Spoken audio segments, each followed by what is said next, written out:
Hello बच्चों, स्वागत है आपका आपके अपने चैनल के वो फ्लेम पर। मैं हूं आपका मेंटर विकास सर और मैं आज आपके लिए लेकर आया हूं एक नया वीडियो जिसमें हम पढ़ने वाले हैं मॉलिक्यूल्स क्या होते हैं, मॉलिक्यूलर मासेस क्या होते हैं, इनको कैसे कैलकुलेट किया जाता है। ठीक है, तो स्टे कनेक्टेड विद अस। अब हम जैसे स्टार्ट करेंगे, पर उसके पहले अगर आप सो रहे हैं तो जाग जाइए। क्यों जाग जाइए? क्योंकि ये बहुत बेसिक कंसेप्ट है। आपने क्लास 9 में अगर पढ़ा होगा तो आपको समझ में आएगा, और अगर नहीं पढ़ा होगा तो कोई टेंशन नहीं है, विकास सर तो है ही पढ़ाने के लिए। ठीक है, चलिए स्टार्ट करते हैं। सबसे पहले मैं बात करता हूँ मॉलिक्यूल की। मॉलिक्यूल की तो क्या होता है भाई मॉलिक्यूल अपना? ये अपना होता है smallest particle of element has free electron. ध्यान देना, एलिमेंट का स्मॉलेस्ट पार्टिकल जिसमें फ्री इलेक्ट्रॉन्स होते हैं, जिसको अपन बोलते हैं मॉलिक्यूल। और मॉलिक्यूल कैसे बनता है? Form by the combining of atoms. Atoms से मिलकर मॉलिक्यूल बनता है और उसी मॉलिक्यूल का फिर मॉलिक्यूलर मास अपन निकालते हैं। अब मैं आपको कुछ एग्जांपल्स बता देता हूं कि नंबर ऑफ एटम्स अपन कैसे आइडेंटिफाई करते हैं। सपोज मैं आपको एक एग्जांपल दे रहा हूं CO2 का। किसका? CO2 का। अब कार्बन डाइऑक्साइड में हमें देखना है नंबर ऑफ एटम्स, तो यहां पर कितना है? 1 atom of carbon plus 2 atoms of oxygen. ये मैं बोल सकता हूं। तो 1 + 2 = क्या हो गया? 3 एटम्स। क्या हो गया आपका? 3 एटम्स हो गया। क्या हो गया? 3 एटम्स हो गया। ठीक है, अगला एग्जांपल ले लेता हूं मैं H2SO4 का। मतलब देखो, बहुत सिंपल सी बात है बॉस। आप नंबर ऑफ एटम्स को कैसे कैलकुलेट कर सकते हैं? जितने नंबर ऑफ एलिमेंट्स हैं उनका एडिशन ही वो एटम्स आएगा। ध्यान रखना मेरे भाई। ठीक है, तो H2SO4 में कितना है? हाइड्रोजन 2, तो 2 × हाइड्रोजन कर सकता हूं, प्लस ऐड कर दिया। सल्फर कितना है? 1 है, प्लस ऑक्सीजन कितना है? 4 × ऑक्सीजन। तो अब यहाँ पर क्या हो गया? 2 हाइड्रोजन 1 सल्फर प्लस 4 ऑक्सीजन। तो आपके पास 4 + 2 + 1 दैट इज 7 एटम्स। कहाँ किसके हैं आपके पास? H2SO4 के हैं। किसके हैं? H2SO4 के हैं। ठीक है, यहां तक बात समझ में आई। अब हम बात करते हैं मॉलिक्यूलर मास की। किसकी बात करते हैं? मॉलिक्यूलर मास की। साफ साफ समझ में आ रहा है कि मास ऑफ 1 मॉलिक्यूल क्या है भैया? ये mass of 1 molecule, molecular mass of 1 molecule कह सकता हूं मैं।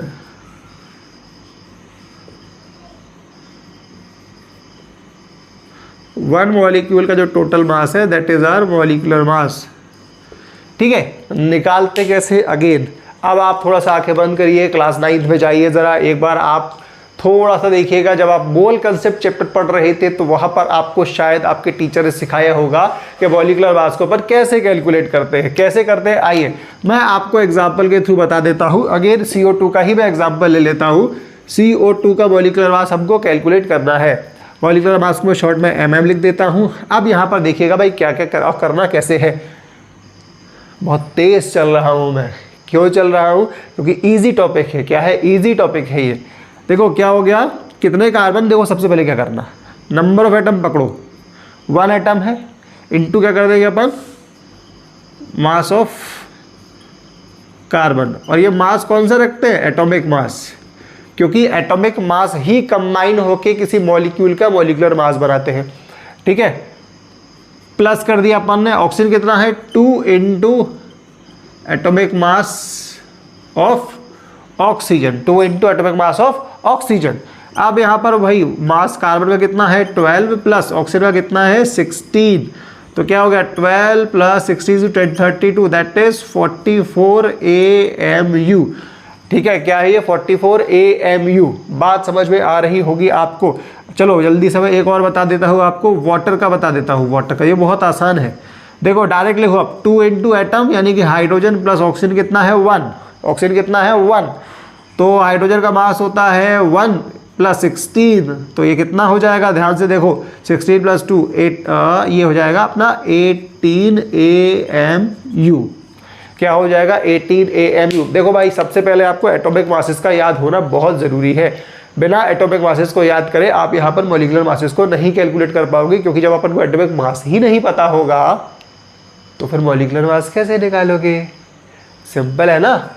ठीक है, देखो कार्बन का भाई अगर आपने बचपन में कभी सीखा होगा, मैं यहाँ लिख रहा हूँ 12 होता है, हाइड्रोजन का 1 होता है, ऑक्सीजन का 16 होता है, सल्फर का 32। ये सारे एटॉमिक मासेस लिख रहा हूँ। आप एक जगह नोट कर लेना, ठीक है। क्लोरीन का आएगा आपके पास दैट इज 35.5, पोटेशियम का 39, सोडियम का 23, सोडियम का 23 और क्या क्या आएगा आपका, ला हाँ एने हो गया Fg 24, Al 27।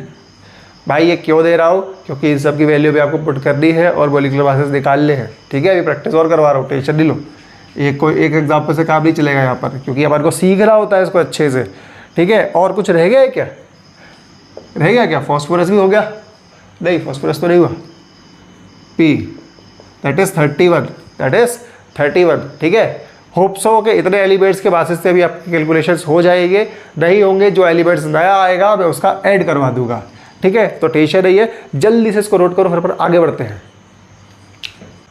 अब कुछ कंपाउंड्स देख लेते हैं अपन। सबसे पहले मैं ले लेता हूँ H2SO4। मुझे H2SO4 का मॉलिक्यूलर मास निकालना है, ठीक है। तो कैसे निकालेंगे, देखो अपन मॉलिक्यूलर मास, हाइड्रोजन कितना है 282 हाइड्रोजन, प्लस सल्फर कितना है 1, प्लस 482 ऑक्सीजन। बहुत देखो आसान है यार, कुछ मैं करूँगा कुछ आपको होमवर्क में दूंगा, आप कर लीजिएगा फटाफट से। अब मास रख दो हाइड्रोजन का 1, सल्फर का होता है 32, प्लस ऑक्सीजन कितना होता है 482 16। होप्स हो के आपको ये सारे याद हो गए। तो 2 + 32 + 64 that is your 98 AMU। AMU पुरानी यूनिट है, आजकल अपन इसके लिए स्मॉल यू का यूज़ करते हैं, दैट इज यूनिफाइड मास, ठीक है भाई। अगला क्वेश्चन है आपका CaCO3। क्या होता है CaCO3, तो क्या हो जाएगा कैल्शियम का मास Ca प्लस कार्बन प्लस क्या हो जाएगा 3 × ऑक्सीजन, तो 40 + 12 + 3 × 16 यानी क्या हो जाएगा 40। ये आ गया आपका कितना 40 + 12 52 + 48। आप इसको ऐड कर देंगे, आपका आंसर आएगा 100 AMU। क्या आएगा 100 AMU, ठीक है। अगला देख लेते हैं, थर्ड क्वेश्चन अपन देख लेते हैं। थर्ड क्वेश्चन सपोज मैं आपका ले लेता हूँ, क्या ले लूँ, CaO that is your quick lime, तो इसमें क्या बहुत सिंपल है, डायरेक्ट करते हैं 40 प्लस कितना हो गया ये 16, तो यह कितना हो गया 56 AMU। क्या हो गया ये आपका 56 AMU हो गया। फोर्थ नंबर का क्वेश्चन अपन देख लेते हैं। फोर्थ क्वेश्चन क्या है आपका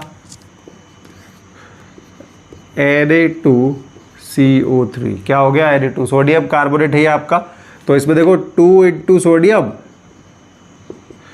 प्लस कार्बन प्लस 3 × ऑक्सीजन। तो अपन करते हैं 2 × 23 प्लस कार्बन इज 12 प्लस 3 × 16। मैं सारे इसलिए कर करके बता रहा हूँ आपको, ताकि आपको ये समझ में आ जाए कि मॉलिक्यूलर मासेस को कैसे निकाला जाता है। मुझे पता है कि आप लोग 10th से 11th पे आ गए हो, बट मुझे ये भी पता है कि आप लोग कोविड के टाइम के 9th 10th पढ़े हुए हो। तो अभी हम लगभग जिन भी बच्चों को ऐसे देख रहे हैं जो कोविड के टाइम पर 9th 10th पास किए हुए हैं, वो माशाअल्लाह है। क्या है वो, माशाअल्लाह है, ठीक है।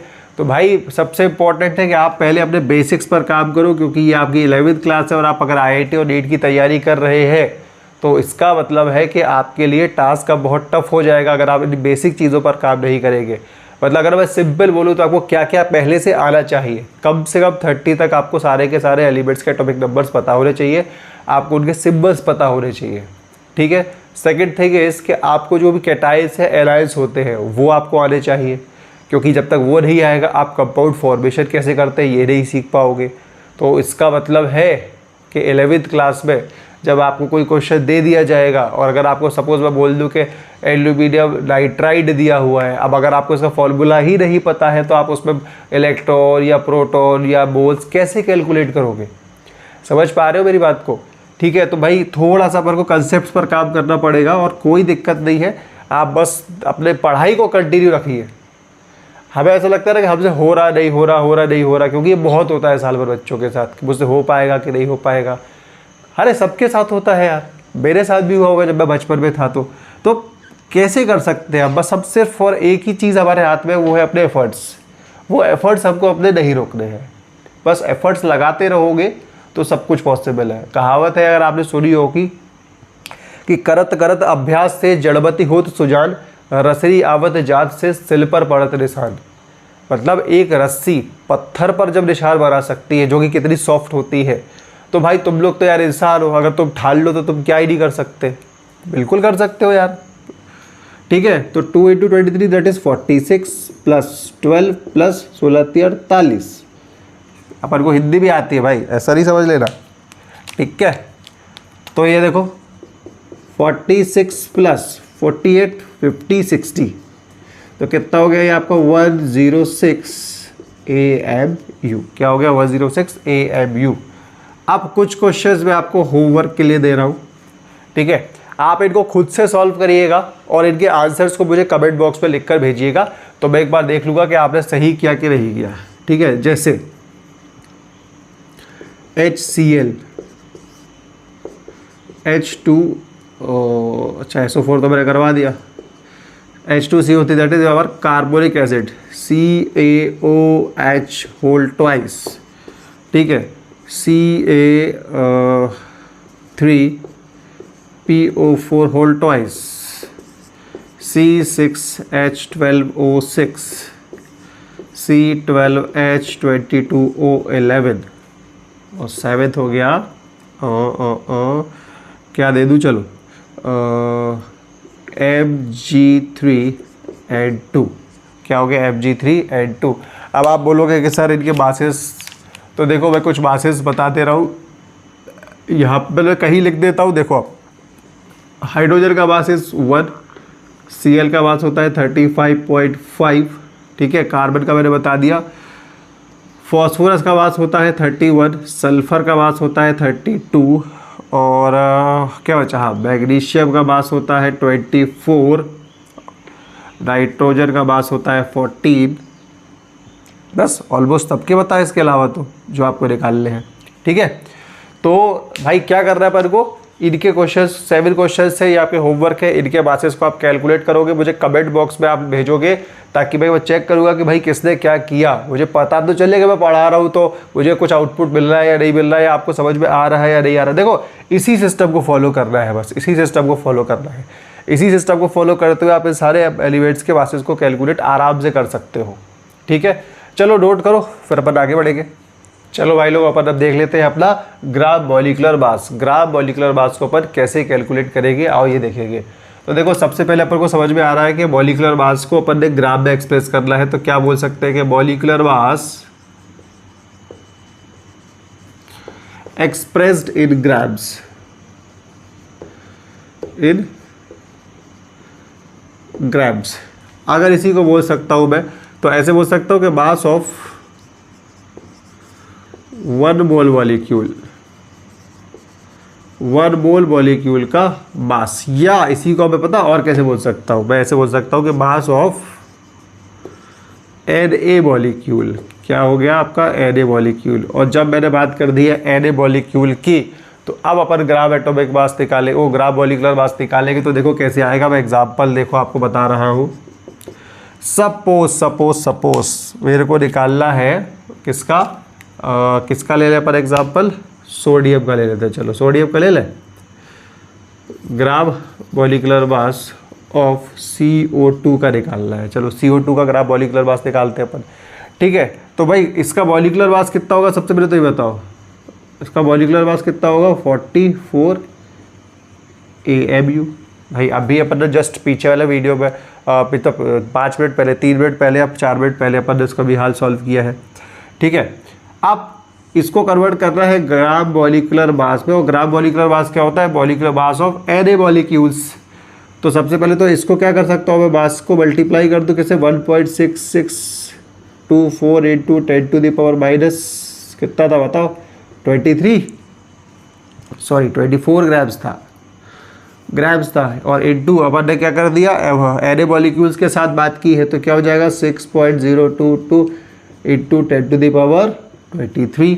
तो भाई याद होगा प्रीवियस लेक्चर में मैंने आपको बताया था कि जब इस वैल्यू को अपन कैलकुलेट करते हैं तो ये क्या आती है, 1, क्या आएगी 1।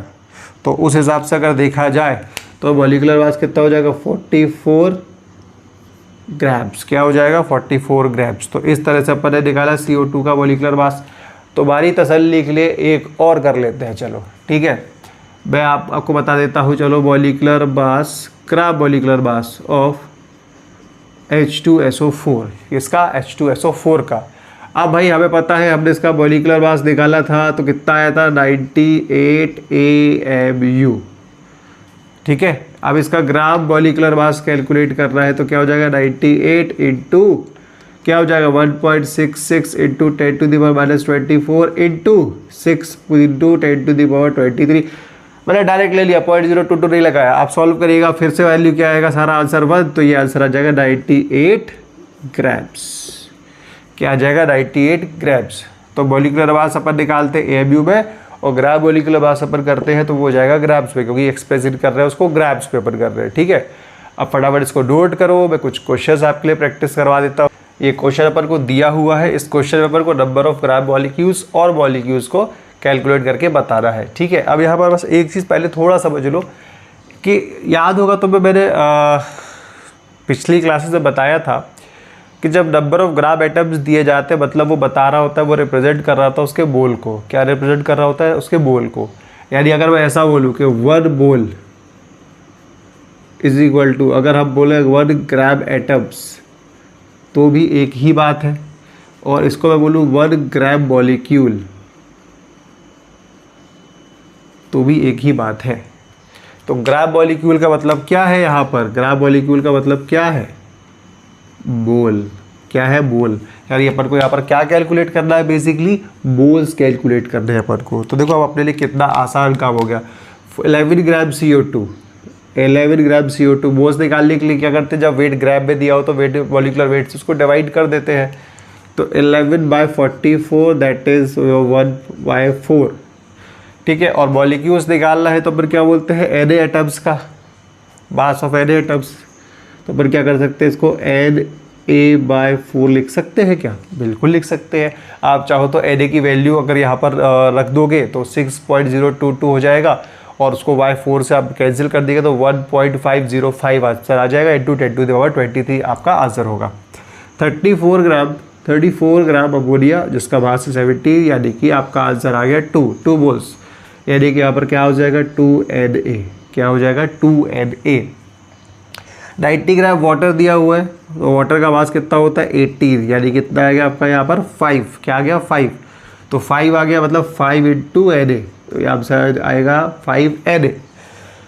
ये दोनों आप फटाफट करते जाओ, ये दोनों करो फटाफट।